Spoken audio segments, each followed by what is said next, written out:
رضا کے قلم میں ہے کچھ دھار ایسی، چلے دشمنوں پر وہ تلوار دے۔ رسول اعظم صلی اللہ تعالی علیہ وآلہ وسلم کے پیارے دیوانوں، جیسا کہ آپ کو معلوم ہے کہ قربانی کے دن آنے ہی والے ہیں، تو اب آپ جانور کو خریدیں گے۔ تو آج میں آپ کو بتاؤں گا کہ آپ کو کیسا جانور خریدنا چاہیے اور ہمیں کن جانوروں کی قربانی کرنا چاہیے اور کن کی نہیں کرنا چاہیے، کیونکہ دیکھا یہ جاتا ہے لوگوں کو معلوم نہیں ہوتا ہے اور لوگ عیب دار جانور کو خرید لیتے ہیں۔ آپ اتنا سمجھ لو کہ جو جانور زیادہ عیب دار ہوگا اس کی قربانی جائز نہیں ہوگی۔ ہاں، اس کے اندر اگر کم عیب ہے تو اس کی قربانی ہو جائے گی، مگر مکروہ ہوگی۔ تو رسول اعظم صلی اللہ تعالیٰ علیہ وآلہ وسلم نے ہمیں یہ تعلیم دی ہے کہ جب تم جانوروں کو خریدو تو بہت زیادہ دیکھ کر جانوروں کو خریدو کہ اس کے اندر کوئی کمی تو نہیں ہے، اور مہنگا سے مہنگا جانور خریدو، کیونکہ کچھ لوگ ایسے ہیں جو مہنگا جانور نہیں خریدتے اور عیب دار جانور کو خرید لیتے ہیں، اور نہ وہ علماء سے معلوم کرتے ہیں کہ ہم ان جانوروں کی قربانی پیش کر رہے ہیں جس میں بہت زیادہ عیب ہیں، ان کی قربانی ہوگی کیا نہیں ہوگی، وہ معلوم نہیں کرتے ہیں اور وہ ایسے ہی قربانی پیش کر دیتے ہیں اور ان کی قربانی قبول نہیں ہوتی ہے، کیونکہ ایسے جانوروں کی قربانی جائز ہی نہیں ہے جن کے اندر زیادہ عیب ہو۔ تو آپ پیسوں کی ٹینشن مت لیا کرو، آپ یہ دیکھو کہ اس کا ثواب کتنا ہے، اس کا اجر کتنا ہے۔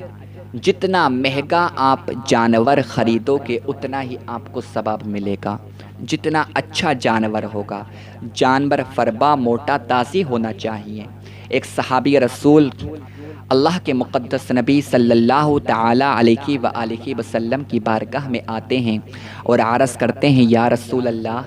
ہم نے بہت مہنگا جانور خرید لیا ہے، یا رسول اللہ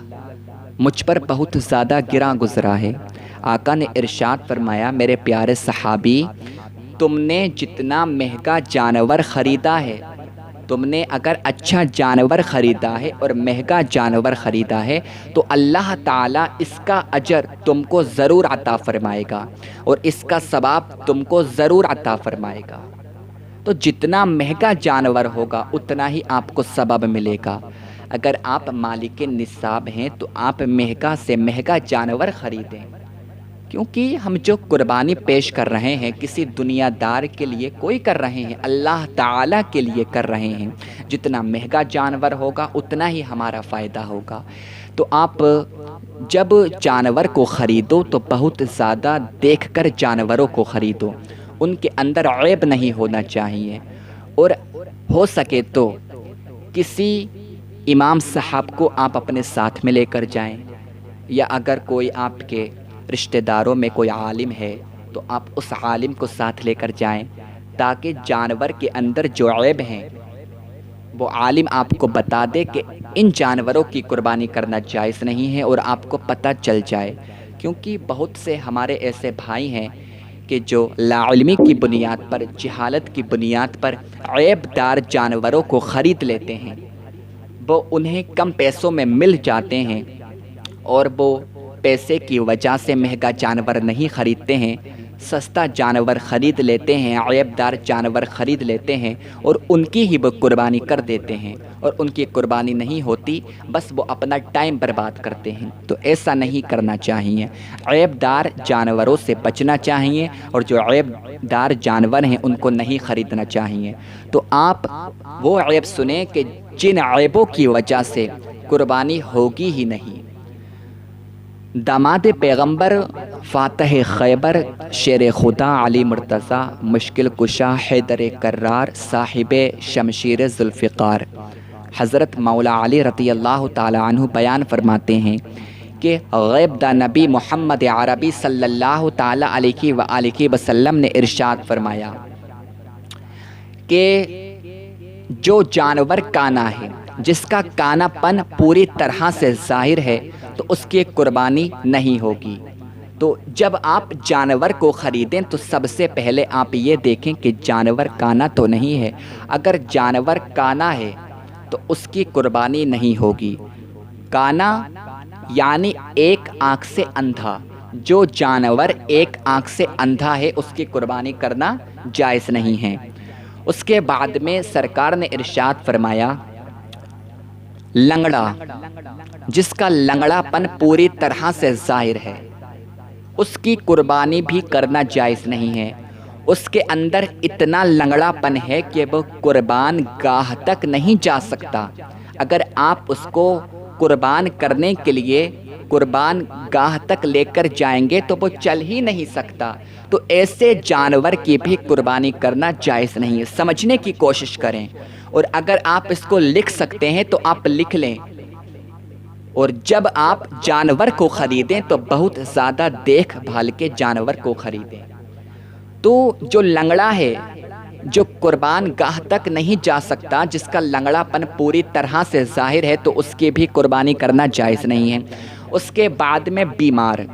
جس کی بیماری پوری طرح سے ظاہر ہے، تو اس کی بھی قربانی کرنا جائز نہیں ہے۔ اس کے بعد میں لاغر، کمزور، اتنا کمزور ہے کہ اس کی ہڈیوں میں گوشت نظر ہی نہیں آ رہا ہے، تو ایسے جانور کی بھی قربانی کرنا جائز نہیں ہے۔ کچھ لوگ جانور کو خریدتے ہیں تو بہت زیادہ دبلا جانور خرید لیتے ہیں،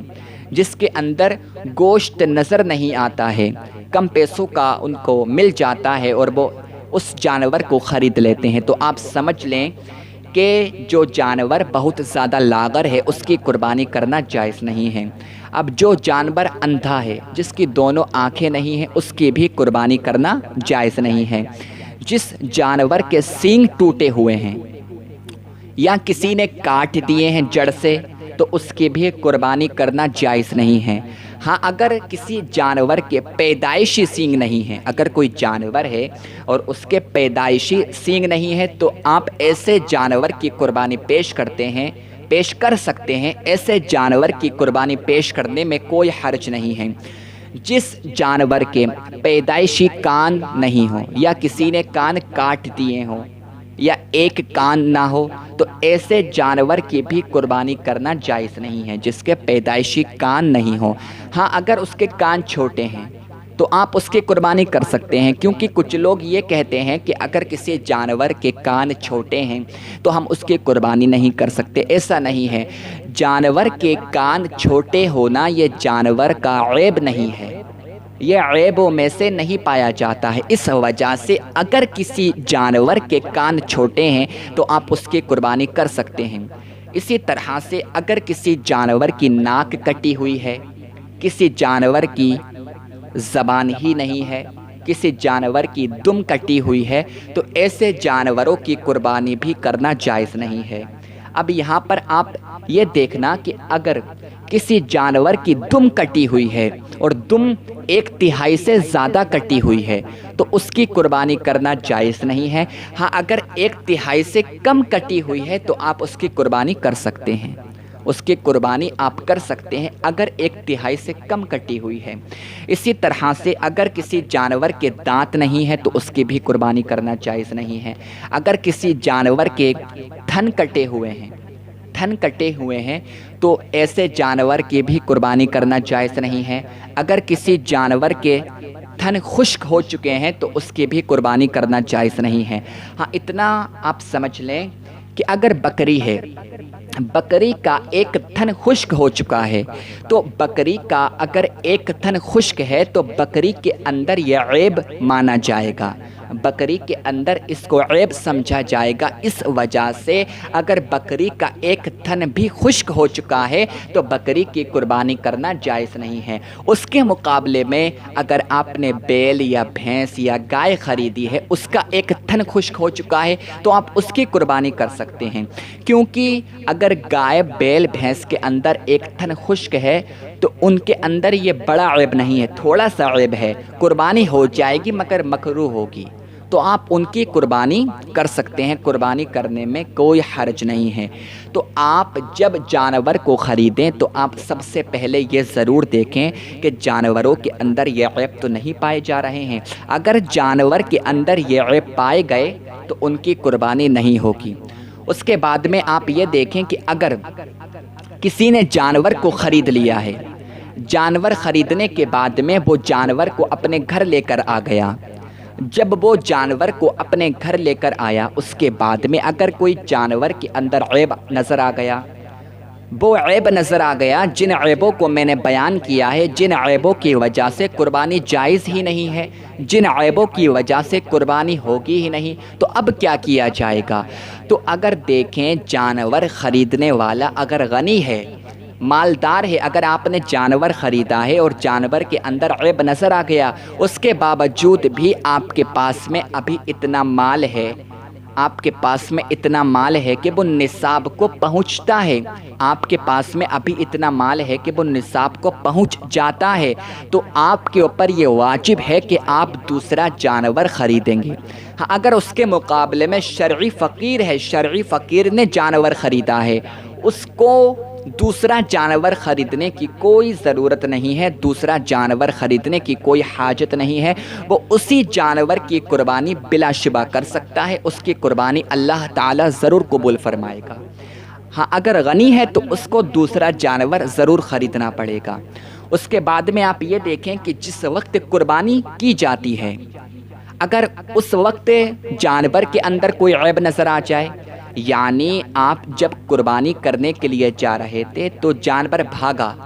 آپ کے ڈر کی وجہ سے جانور وہاں سے بھاگا اور بھاگتے بھاگتے گر گیا، اب اس کے اندر عیب نظر آ گیا، اور ایسا عیب نظر آ گیا کہ جن عیبوں کی وجہ سے قربانی کرنا جائز ہی نہیں ہے۔ مثال کے طور پر اگر وہ بھاگ رہا ہے، وہ کہیں پر جا کر گر گیا اور وہ اندھا ہو گیا، یا کسی وجہ سے اس کی ایک آنکھ چلی گئی یا اس کی زبان کٹ گئی، تو اب کیا کیا جائے گا؟ تو دیکھیں جس وقت قربانی کی جاتی ہے اگر اس وقت جانور بھاگا اور اس کے اندر عیب آ گیا تو یہ عیب آپ کی قربانی میں کوئی دخل پیدا نہیں کرے گا، آپ بلا شبہ اسی جانور کی قربانی پیش کر سکتے ہیں،